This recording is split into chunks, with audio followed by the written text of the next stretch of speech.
Which of these stories will you be talking about tomorrow? Democratic self-sabotage. The third-ranking Democrat in the House says large numbers of African Americans are now convinced the Clinton campaign is deliberately sabotaging Barack Obama's chances in the general election to enable Senator Clinton to run for president in 2012. House Whip James Clyburn, our special guest tonight on Countdown.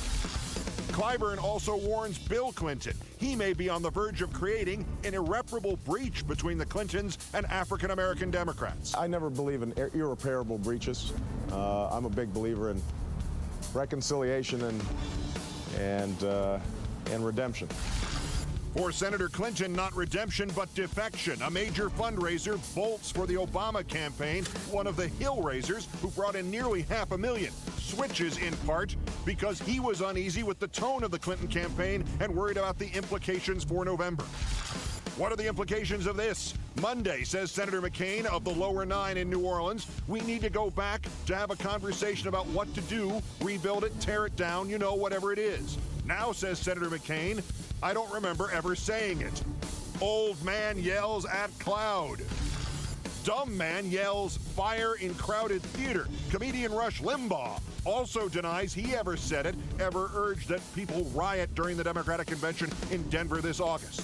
Burning cars, protests, fires, literal riots, and all of that. That's the objective here. Could Limbaugh be prosecuted for incitement to riot? And in worsts, is that a keyboard on your pocket, or are you just glad to see me? All that and more now on Countdown.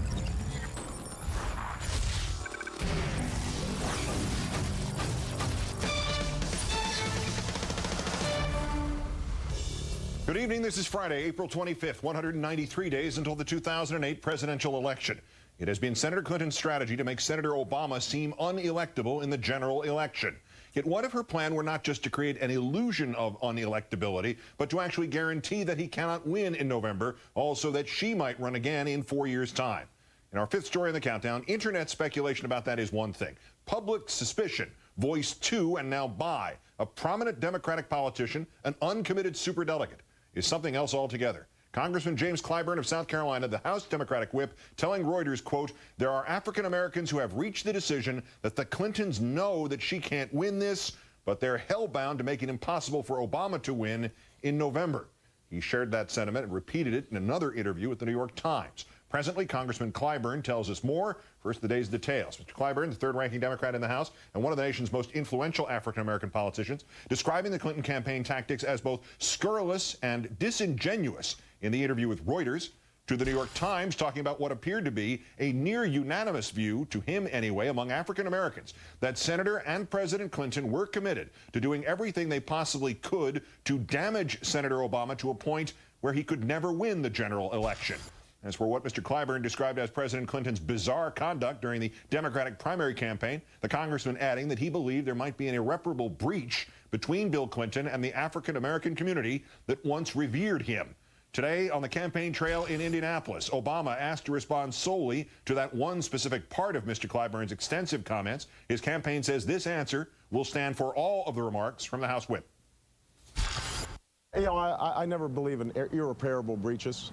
I'm a big believer in reconciliation and redemption. Look, this has been a fierce contest.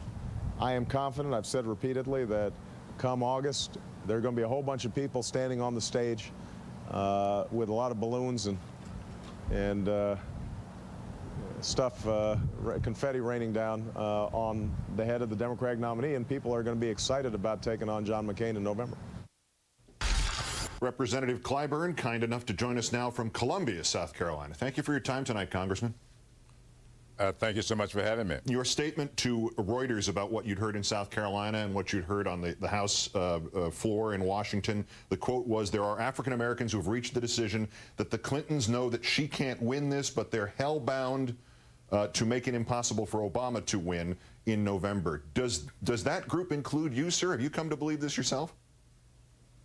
No, that didn't include me. I was sharing with the reporter things that had been said to me, and I had just talked to her an African-American member on the House floor who said that to me. And I've gotten a lot of mail from people, telephone calls. I was on the campus of a university where the excitement was great back in January and February. Now they seem to be feeling that the gray beards are positioning themselves to overturn the will of the people. These superdelegates, they don't quite understand what the superdelegates are, and they think that we're waiting in the closet somewhere to snatch this nomination away. And so that's a feeling that people have got.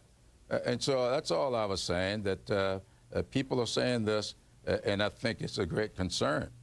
Surely the specifics of the racial aspect to this are being overplayed, aren't they? I mean, if any Democrat were to deliberately try to undermine another Democrat's chances of winning in November, wouldn't that just be, regardless of color, gender, anything else, would that not be political treason or something like it?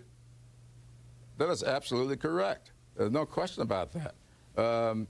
That's why I keep telling people what I said to the New York Times the other day. I said in January, when we had the debate down at Myrtle Beach, South Carolina, I said, Bill Clinton needs to chill out. That was in January.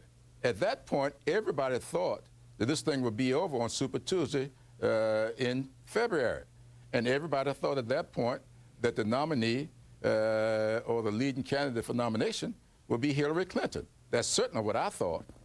But even then, I thought the president was saying things that would anger black voters, and he should chill out. Now we're down into almost into May, and I'm saying the same thing. The only difference is that this time there's another person that's in the lead who happens to be African American. And so people are now applying the race thing to it, and it's no different from what I said way back in January. So what do the Democrats do about this? Because if there's a large contingent of supporters who are necessary for an election in the fall, who believe that there is essentially, a traitorous acts going on to keep one person from being the nominee, how do you bring the party together behind either of those nominees or even a third person? Well, it's going to be that's my point. Between now, we have 9 contests left. I think the conduct of this campaign, going into North Carolina and Indiana, the conduct of this campaign in those 2 states could very well be determinative as to what we will have after we get a nominee. I think we're at a very critical point in this process. And if we're not careful, we could do irreparable harm. If we conduct ourselves between now and May 6th, with everybody talking about their platform, everybody talking about their vision for the future, everybody talking about what the Democratic Party means to the American people, then a climate, I think, will be created whereas we will close this nominating process down, and whoever is in first place, whoever wins the nomination, will, in fact, have the other person's support. So the gist of this today is, from the remarks that you made to the New York Times and to Reuters, is that you've heard this enough that it's a problem in the campaign that the Clinton campaign needs to address in some way, but you yourself are not necessarily of the opinion that they're actually sabotaging Obama's chances in November if he's the nominee. That's correct. And I'm not, in fact, I've seen some writings today from opinion writers all over the country now saying the same thing. In fact, I understand that the New York Times article is going to run a story on Sunday saying that they're gathering that same kind of sentiment from all over the country. So I'm not saying anything that people aren't saying among themselves, and many of them are saying it to me. It just so happens that on yesterday or the day before, whenever I said it, I made public what I had been told. I think that took some courage, sir. James Clyburn of South Carolina, third-ranking Democrat in Congress. Great thanks for some of your time tonight. Thanks for having me. More on this in a moment with Gene Robinson. First, there is specific bad news for the Clinton campaign tonight. A top fundraiser, one of the so-called hill raisers, who's brought in nearly $500,000 for Senator Clinton, defecting to join the Obama campaign. Our own political director, Chuck Todd, the first to report this afternoon that Gabriel Guerra Mondragon, who served as ambassador to Chile under President Clinton, has decided to switch sides after having become uneasy with the tone of the Clinton campaign and becoming increasingly worried, according to a source, about what it would mean for the general election. With that, a theme begins to develop. And with that, we turn to our own Eugene Robinson, also, of course, associate editor, columnist for the Washington Post. Gene, good evening. Good evening, Keith. Congressman Clyburn first. He is on a razor's edge on this, I think. I mean, he's giving voice to this theory, but he's not saying he believes it. Is there any way to assess how widespread the belief is and why he would address it? You know, from that interview, I think we heard how Jim Clyburn got to be House Majority Whip. He is not a man to be trifled with. Yep. He chooses his words very carefully.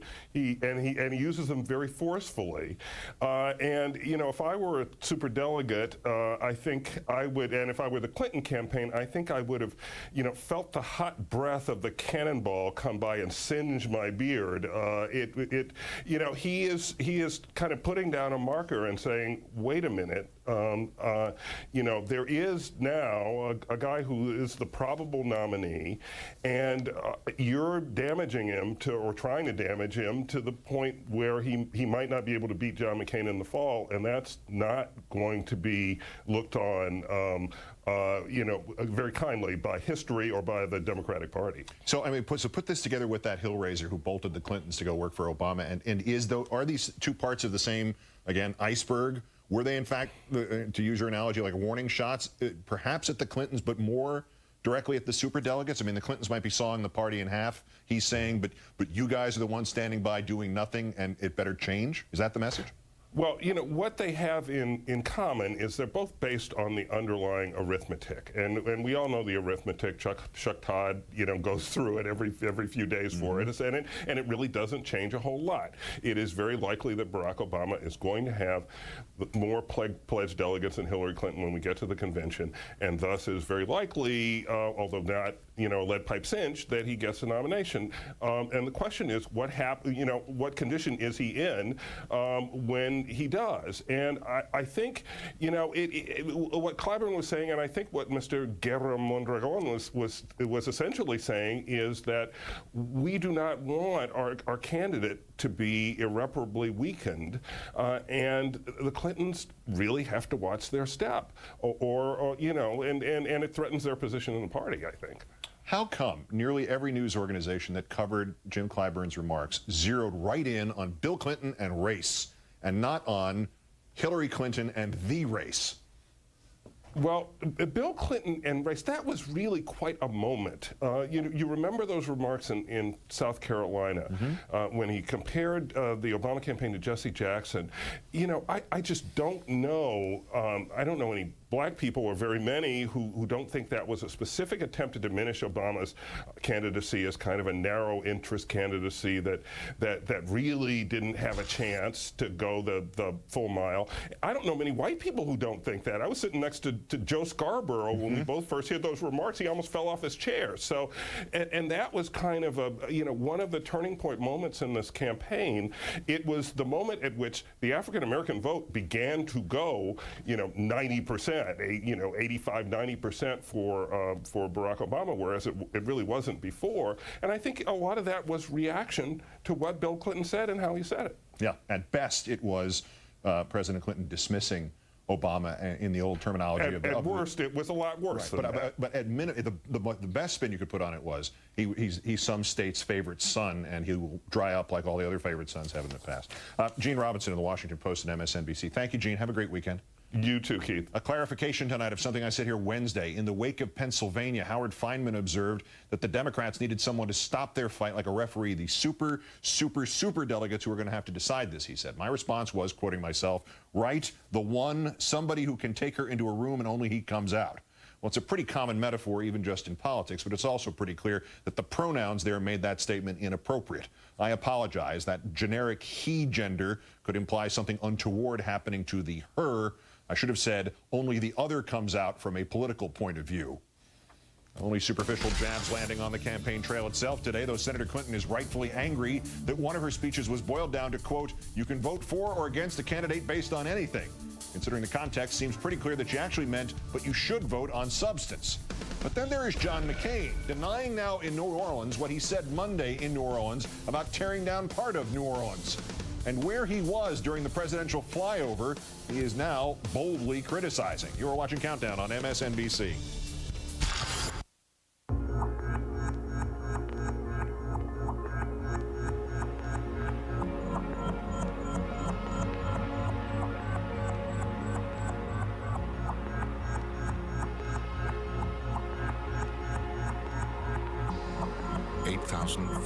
Revolutions per minute.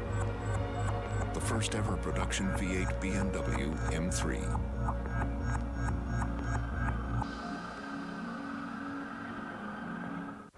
So here you are, a little confused.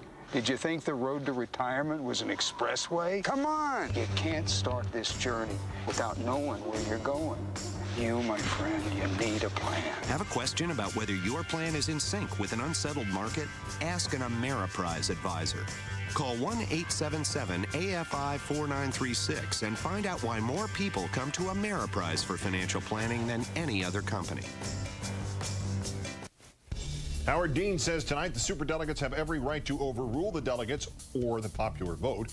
And is the Obama camp lowering expectations for the North Carolina primary? Later in Worsts, the rebuilt levees and flood walls of New Orleans. At least one of them is filled with possibly the least water-resistant material you can imagine. Think about that. It's all ahead on Countdown.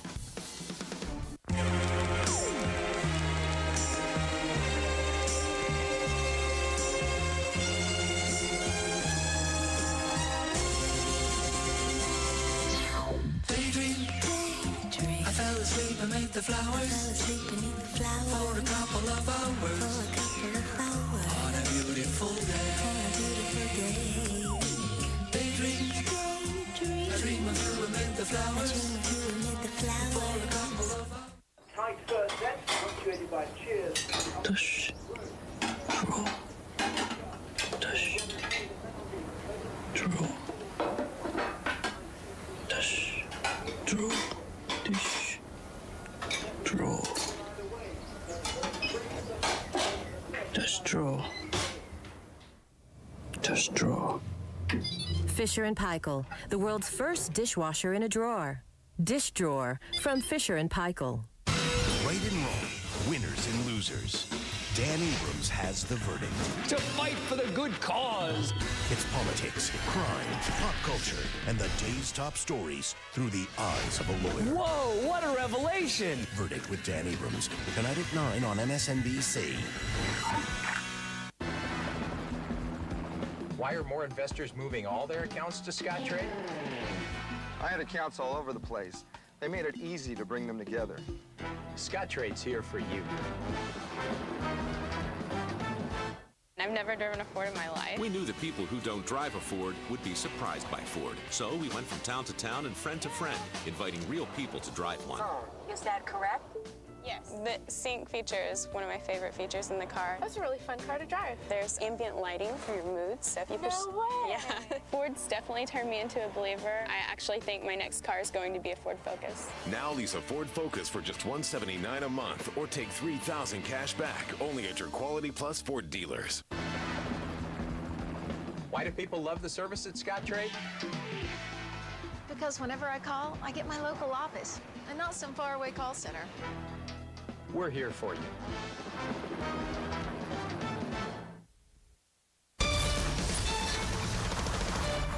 With Senator Obama's response to the Clyburn interviews taking exactly 34 seconds and Senator Clinton's having not yet occurred, if ever it will, the actual news in the campaign came from DNC Chair Howard Dean via a British newspaper. Our fourth story in the countdown, he says explicitly that nothing in committee rules would prevent superdelegates from overturning the delegate or the popular vote, but he still doesn't expect to see it happen unless the margins are extraordinarily close.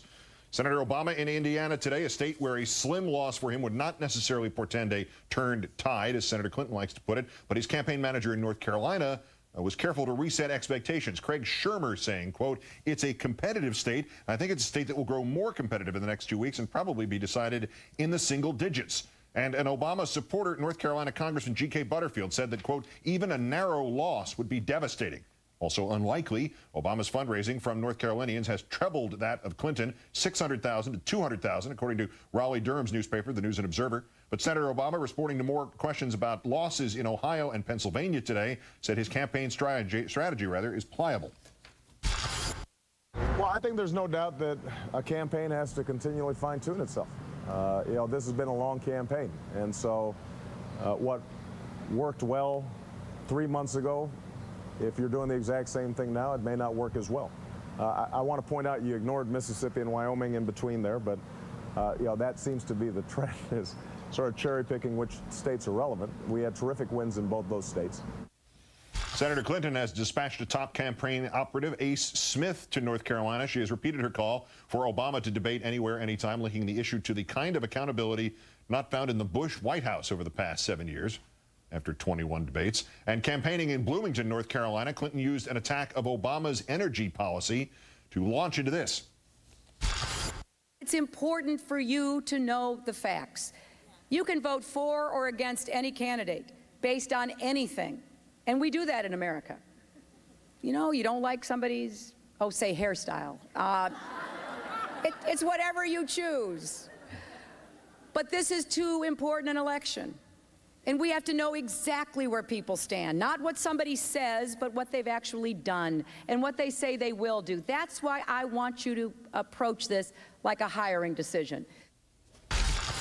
Let's turn at this point to Newsweek's senior White House correspondent, our own Richard Wolff. Richard, good evening. Good evening, Keith. More than a little unfair to Senator Clinton that last soundbite was in many quarters reduced to you can vote for or against any candidate based on anything, wasn't it? Absolutely. You know, you can slice and dice anyone with sound bites, but here you have a candidate who has repeatedly said that this should be treated like a job interview. It's been a very long job interview. Please, could someone make a decision? But look, she's a substantive politician, and so is Senator Obama. And I actually think voters do take this stuff pretty seriously. I mean, they are looking at the substance, the policy speeches, and yes, also some of the personal qualities too. But to take it down to one soundbite, I think, is unfair. The paperwork is at HR in main office, so that'll take about 6 years. Was there something ominous to the comments from the North Carolina campaign manager for Obama about the state being decided in single digits, since Obama has had a double-digit lead there in recent polls, or was that proactive expectation lowering? Yeah, there's a big expectations game going on, and it is reasonable to think that what we've seen in these other races is big leads shrink as people pour money into these states. Senator Clinton has just raised a ton of money online.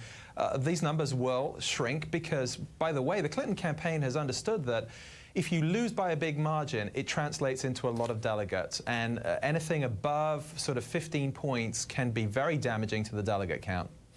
Howard Dean's remarks, superdelegates are not prevented by DNC rules from overturning the popular vote. The quote was, if it's very, very close, they will do what they want anyway.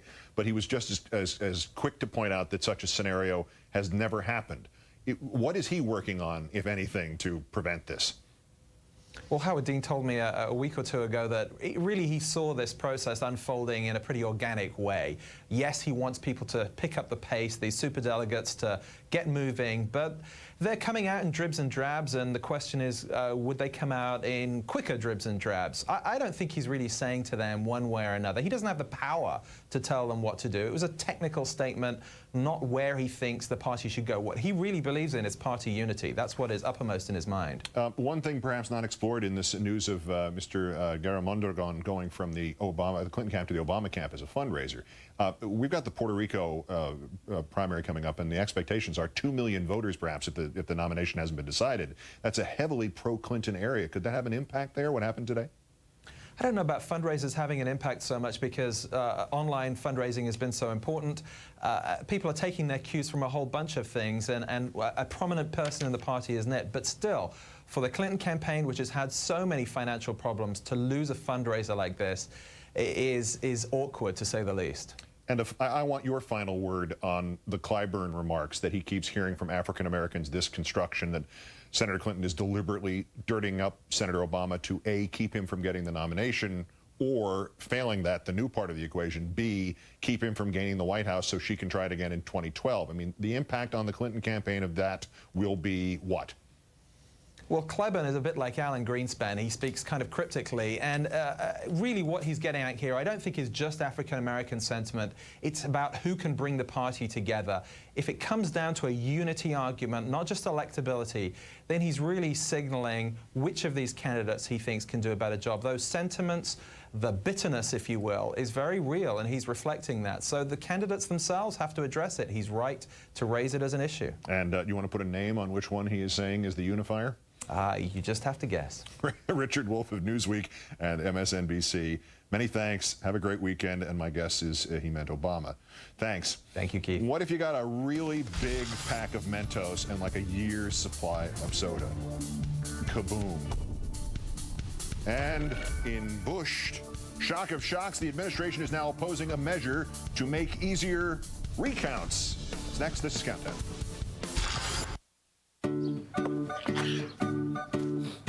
It's a lovely day to be together. I doubt that life could get any better. What are you gonna miss when you have an allergy attack? Benadryl is more effective than the leading allergy medicine at relieving your worst symptoms, like runny nose, sneezing, and watery eyes, and works when you need it most. Benadryl, you can't pause life. In today's luxury game, the question isn't whether or not your car has available features like a 40-gig hard drive that isn't about sunroofs or Sapelli wood accents, pop-up nav screens, or any of that. No, the real question is, when you turn your car on, does it return the favor?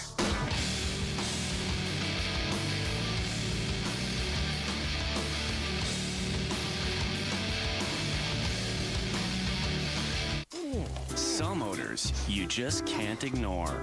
And while other air fresheners simply bury the smell in a flowery fog, Febreze Air Effects eliminates odors and leaves a fresh scent. Now that's a breath of fresh air. At Dytech, we don't believe in hidden fees or hidden anything. What you see is what you get. And right now, homeowners can get lower monthly payments by refinancing to a new low fixed rate of 5.5%. Call 1-866-75-FIXED today. Hey, honey, did you pack my flip-flops? What, hon? Did you pack my flip-flops? What? I can't find my... I need my... Really? Travelocity will contact you ahead of time if your hotel's undergoing construction. It's gonna be great. It's gonna be a big week. Part of the Travelocity guarantee. Whee! Travelocity. You'll never roam alone.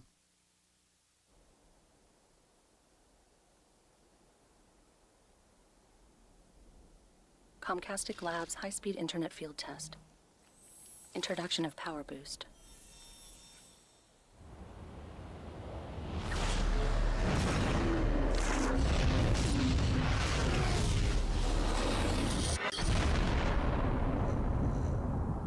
We never stop making fast, faster. Comcast high-speed internet with Power Boost. Out of Bounds with Greg Murphy. Sports television the way it was meant to be. Great sports towns, great debate. Two opinions, one argument, one winner. From Boston to New York, Philly to D.C. Each night, one city battles another to see who reigns supreme. Tune in, take sides, watch the toughest sports minds battle for bragging rights. So it's time now to drop the gloves and we go for the jugular. Join Murph as he anchors the best lineup in sports. Out of Bounds, weeknights at 7 on CNN8, the Comcast Network. Right and wrong, winners and losers. Dan Abrams has the verdict. To fight for the good cause. It's politics, crime, pop culture, and the day's top stories through the eyes of a lawyer. Whoa, what a revelation! Verdict with Dan Abrams, tonight at 9 on MSNBC. Expect the unexpected. There's a new kid on the block, Barack Obama. Tomorrow morning, everybody's going to know who he is. Unconventional convention coverage returns August on MSNBC. Bush and attention terrorists, the U.S. government has renamed you again in a moment. First, this is the centennial of Edward R. Murrow. He was born Egbert Roscoe Murrow in North Carolina in April 25th of 1908. Of all the compliments he ever received, though, perhaps none was as to the point as that of the Librarian of Congress after his reporting from the London Blitz. You laid the dead of London at our doors, and we knew that the dead were our dead. We're mankind's dead, without rhetoric, without dramatics, without more emotion than needed be. The entirety of Murrow's career testified to the fact that he was beholden to that, not to the ratings, not to his employers, not to his own self-interests, but to the truth and to the public good. I quote his sign-off each night, not because I have any right to claim it, but for the same reason the show begins with the theme music from the Huntley-Brinkley Report, that television news needs to aspire whenever and wherever possible, and to whatever degree possible, to uphold the standards of those men whose memories are evoked, either by a passage from Beethoven or the mere words good night and good luck. And occasionally the mere words, let's play oddball.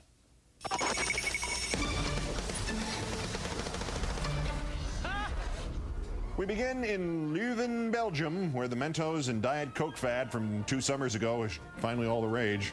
This is a world record attempt for the most simultaneous Diet Coke and Mentos explosions, and we have liftoff. World food shortage be damned. 1,360 bottles of cola erupting at once, smashing the old record of 973 explosions set last summer in Cape Girardeau, Missouri. An obvious slap in the face to bottle rocket-loving residents of Cape Girardeau. Now the ball is in your court, show me state. Over to Oldsmar, Florida, and the home of Sandy Frosty. What kind of name is Frosty? Work at Wendy's at some point? She went to the kitchen to get a late-night snack and almost became a late-night snack. That there is a 230-pound, 8-foot-long alligator hunkered down next to the Frigidaire. Ms. Frosty saw the beast, immediately turned tail, and called the cops. What's going on? There's an alligator in my kitchen. How long do you think the alligator is? It's huge. Are you sure it couldn't be like a iguana or really large? Oh, no. An iguana kiss my... Wildlife officials say the perp obtained entry through a screened-in porch before he could alight from the dwelling. The reptile was detained and removed from the premises. Mrs. Frosty said she was thrilled the ordeal was over and even happier to get her new set of luggage. He said it Monday to reporters on his campaign bus. John McCain talking about possibly tearing down the Katrina-battered lower 9th Ward of New Orleans. Now he says he can't remember saying it. Speaking of which, comedian no more Rush Limbaugh inciting to riot at the Democratic convention. These stories ahead, but first the headlines breaking in the administration's 50 running scandals. Bush. Number 3, recount gate. 23 days ago, a Democratic member of the House Administration Committee moved a bill that would help local governments pay for paper trails and audits for those wacky electronic voting machines. It passed in committee unanimously. Even all the Republicans voted for it. When it came time for the vote this week to actually vote the bill through to the entire House, those same Republicans voted against it.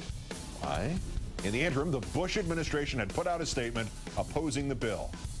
Gosh, why would President Bush oppose recounts?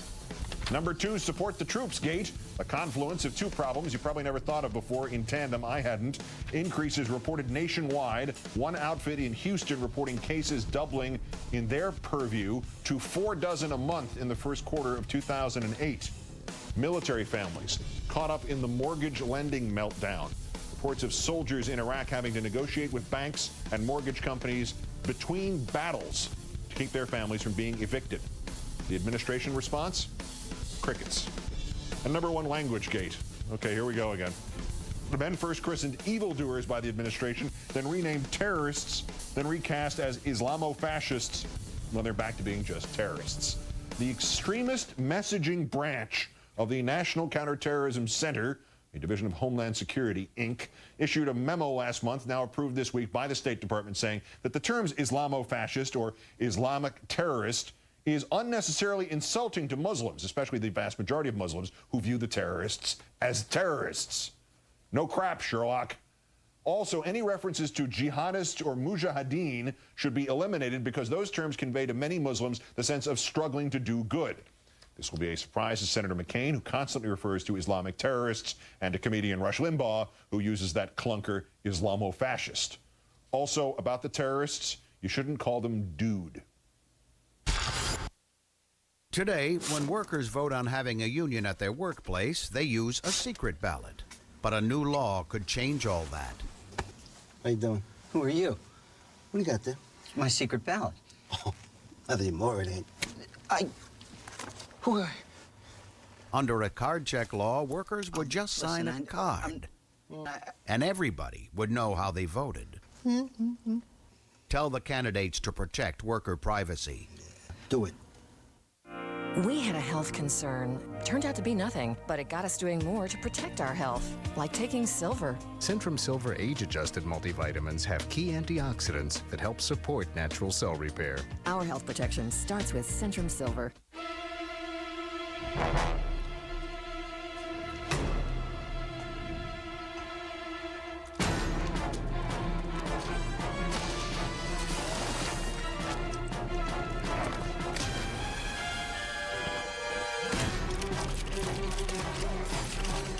What if we could replace something harmful with water? The Honda Fuel Cell Vehicle, a car that emits no pollution, only clean water vapor. Oil, energy, the environment. It is the story of our time, and it leaves no one untouched. Because this is about you and me, and the other 6.5 billion people on this planet who need energy.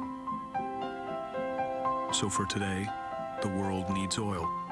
But what is also true is that we can provide it more intelligently, more efficiently, more respectfully, that we can practice and espouse conservation. Yes, we are an oil company, but right now we're also providing natural gas, solar, geothermal, because we live on this planet too. Not corporate titans, but people who daily try to find newer ways, cleaner ways to power the world. Imagine that, an oil company as part of the solution.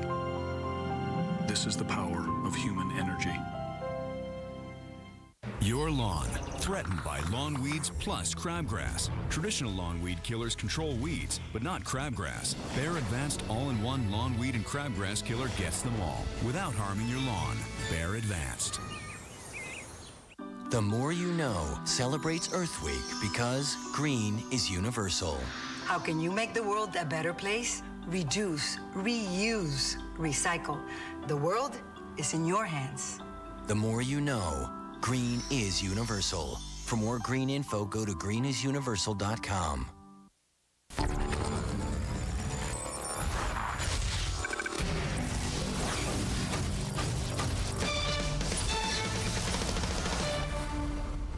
After 7 years of a certain president's attempts to deny what's already out in the public domain, this friendly reminder to his would-be successor on the Republican side: if you say something anywhere within spitting distance of the media, it will be written down and recorded and taped and archived and filed and preserved, accessible to anyone who knows how to use the Google.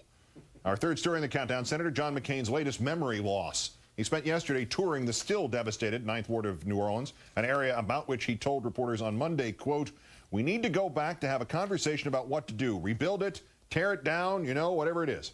But by yesterday, when the tear it down quote had gone nationwide, the senator resorted to the easiest backtrack available, quote, "I don't remember ever saying it." And as far as what he would do to help,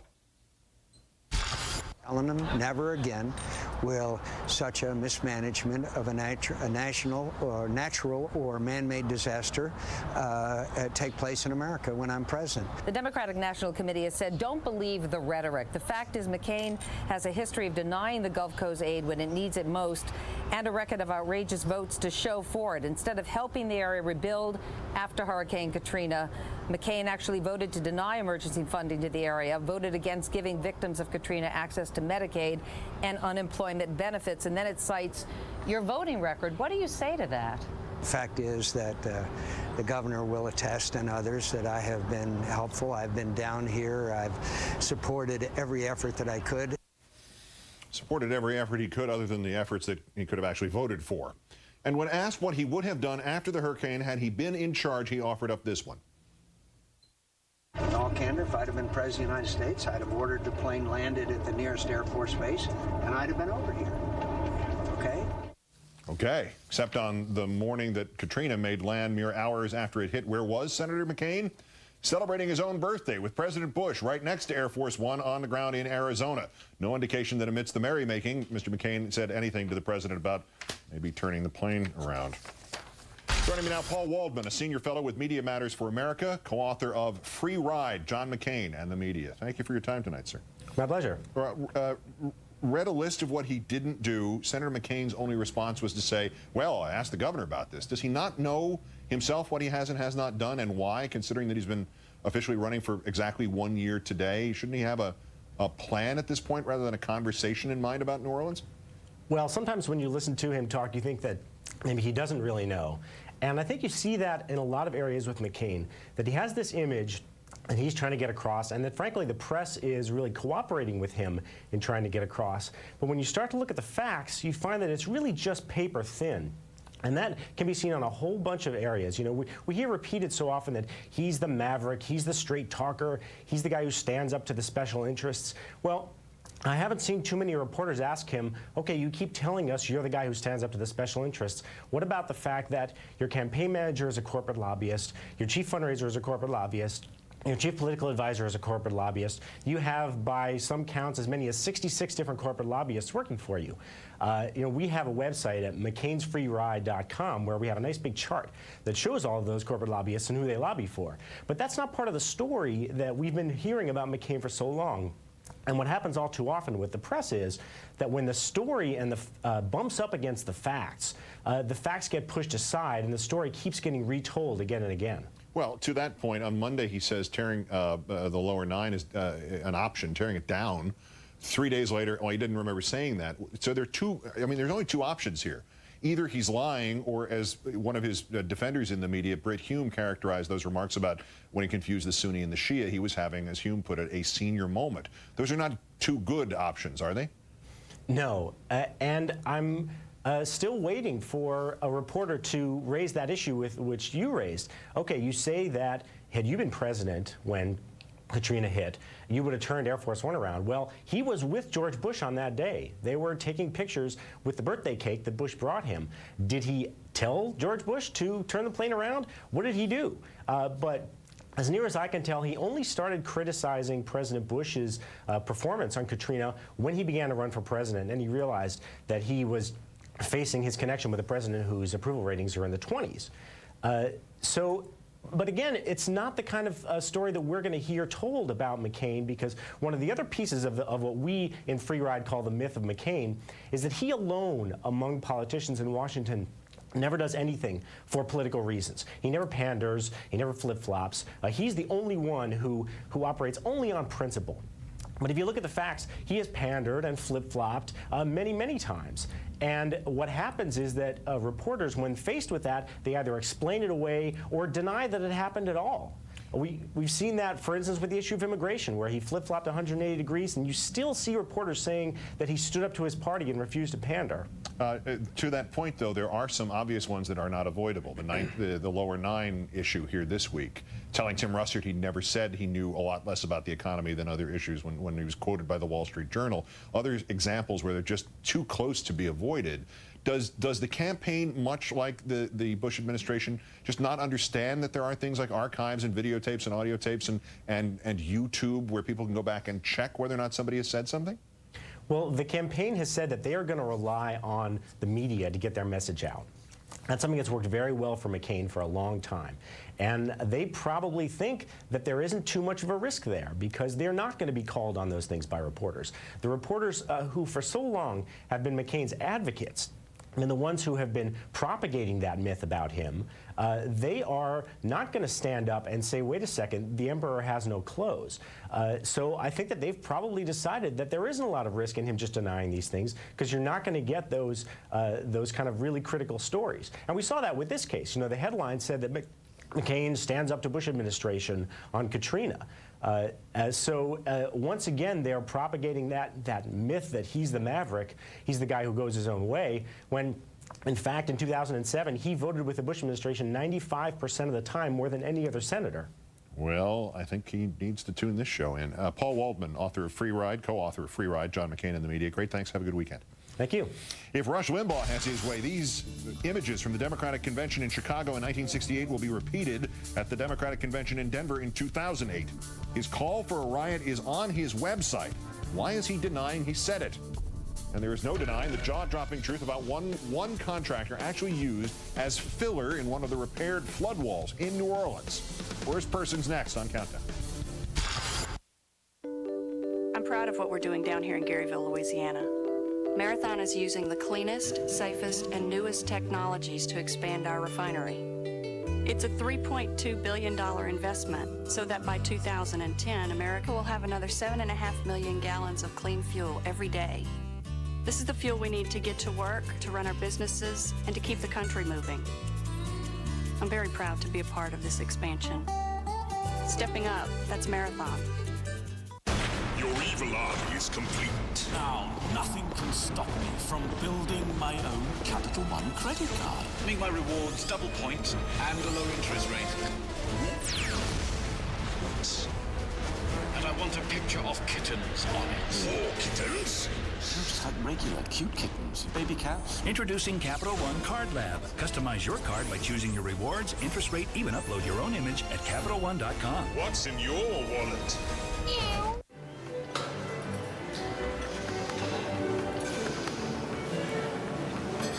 Excuse me.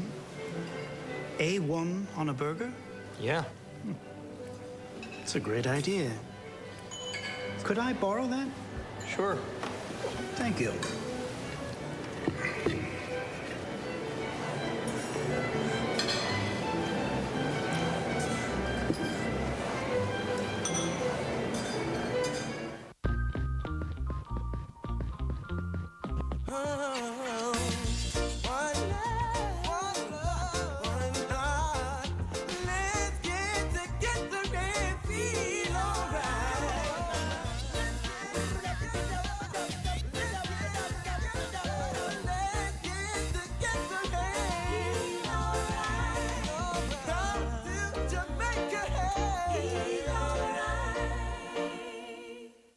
Rush Limbaugh insists that when he said there should be riots in Denver during the Democratic convention and when he posted a headline to the same effect on his website, that does not mean he was encouraging rioting in Denver.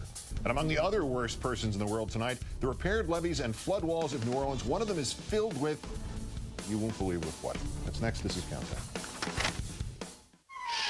Nasal allergy symptoms like congestion can occur at any time, and it's hard to avoid the things that cause them.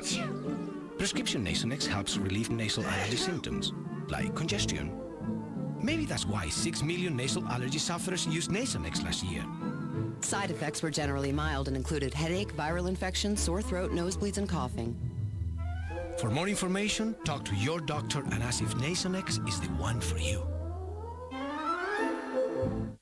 At Mercedes, we've always been about engineering. We've engineered performance cars, engineered safe cars, engineered beautiful cars. But right now, we've turned our attention to our latest engineering feat, the Mercedes-Benz Certified Pre-Owned event. Of course, if it's not certified by your Mercedes dealer, it's not a certified pre-owned Mercedes-Benz.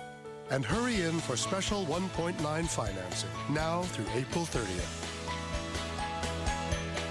Nearly 400,000 in Texas. More than 250,000 in California. From the Aloha State of Hawaii to the Free State of Maryland. Hi, I'm Montel Williams. The PPA buses, sponsored by America's pharmaceutical research companies, have been to all 50 states, helping nearly 5 million people who are uninsured and struggling. Call 1-888-4PPA now. Tell a trained specialist the names of your medicines. You could get them for free or nearly free. Because America's pharmaceutical research companies want to help. Rush Limbaugh denies he's guilty of incitement to riot at the Democratic convention, yet on his website, still today, the headline, "Screw the World, Riot in Denver." That's ahead, but first time for our number 2 story, Countdown's other worst persons in the world. Bronze to the World Wide Web. Specifically, whoever on it is behind this. The internet abuzz with what might simply be a practical joke. The beauty and the geek genes attributed to designer Eric Denis. Yes, that's supposed to be a computer keyboard built into the crotch of the pants. There's also supposed to be a pair of sneakers in the knees, speakers rather, and a joystick where else near the zipper. Here's why we're dubious. Search and Google all you like, and the only reference you will find to designer Eric Denis is about these pants. Also, the H, J, and K keys seem to be stuck. The runner-up, Bill Hemmer of Fox Noise, spitting so furiously that even uber-conservative Congressman Peter Hoekstra of Michigan called him on it.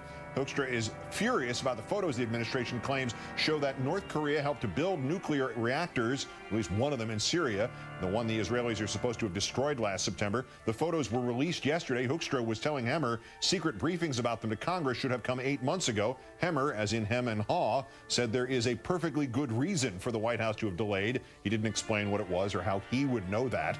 Hoekstra came back and called it a massive spin operation by the administration of which Bill O'Reilly would have been proud. Congressman Hoekstra, you have unsuspected depth.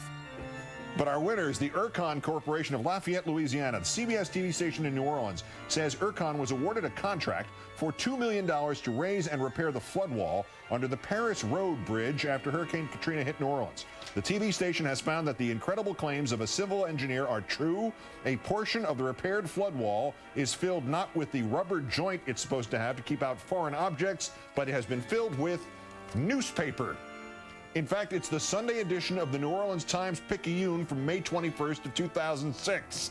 The date on the Parade magazine inside the Sunday edition was readable when the flood wall was inspected. But not all of it was, because the newspaper stuffed into the wall is supposed to prevent the next Katrina disaster by a private company, which turns out not to be fully licensed. That newspaper is no longer fully there. Much of it has been eaten by bugs. The Ircon Corporation of Louisiana, today's worst persons in the world. So here you are, a little confused. Did you think the road to retirement was an expressway? Come on! You can't start this journey without knowing where you're going. You, my friend, you need a plan. Have a question about whether your plan is in sync with an unsettled market? Ask an Ameriprise advisor. Call 1-877-AFI-4936 and find out why more people come to Ameriprise for financial planning than any other company.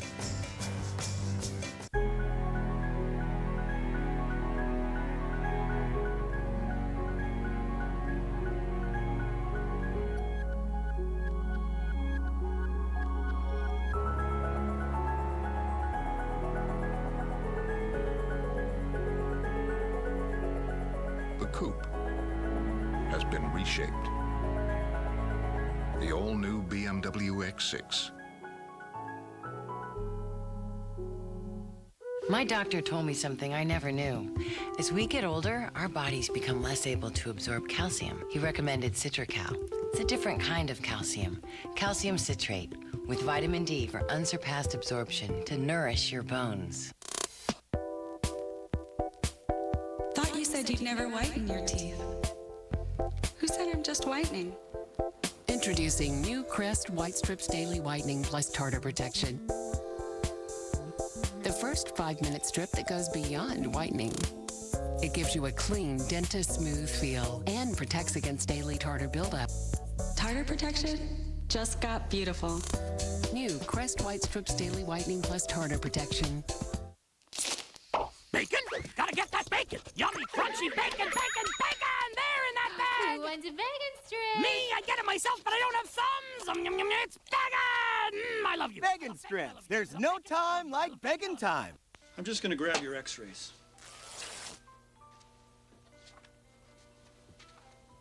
Okay, let's have a look. Don't lose your shirt.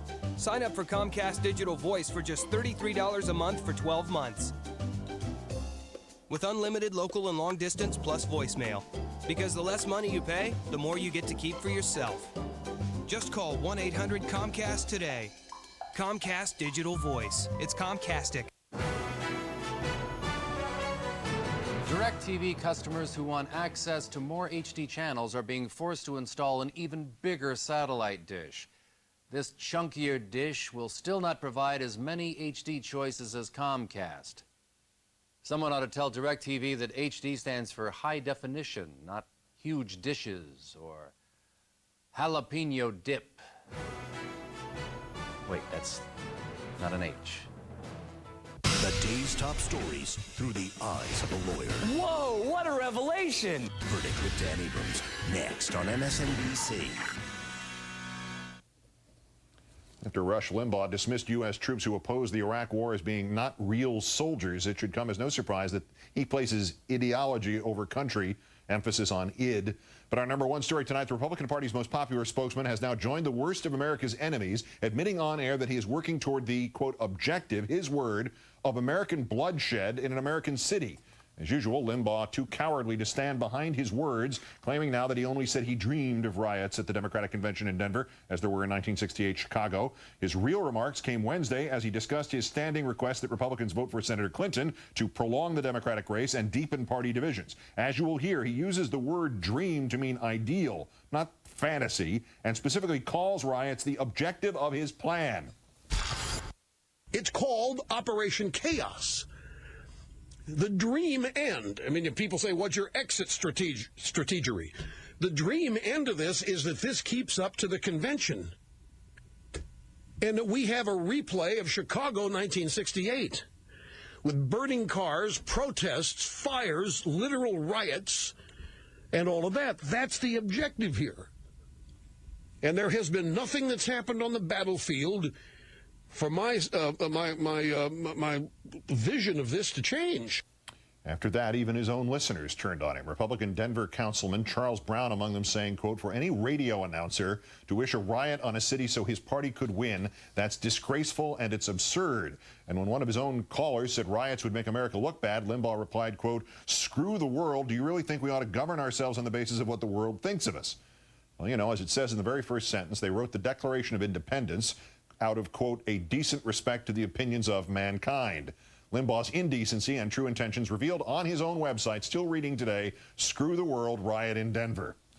Let's bring in MSNBC political analyst Rachel Maddow, also the host of the Rachel Maddow Show on Air America Radio, which is actually patriotic. Rachel, thank you for your time tonight. Thanks, Keith. I don't want to waste time pretending there are two sides to this question of what he said.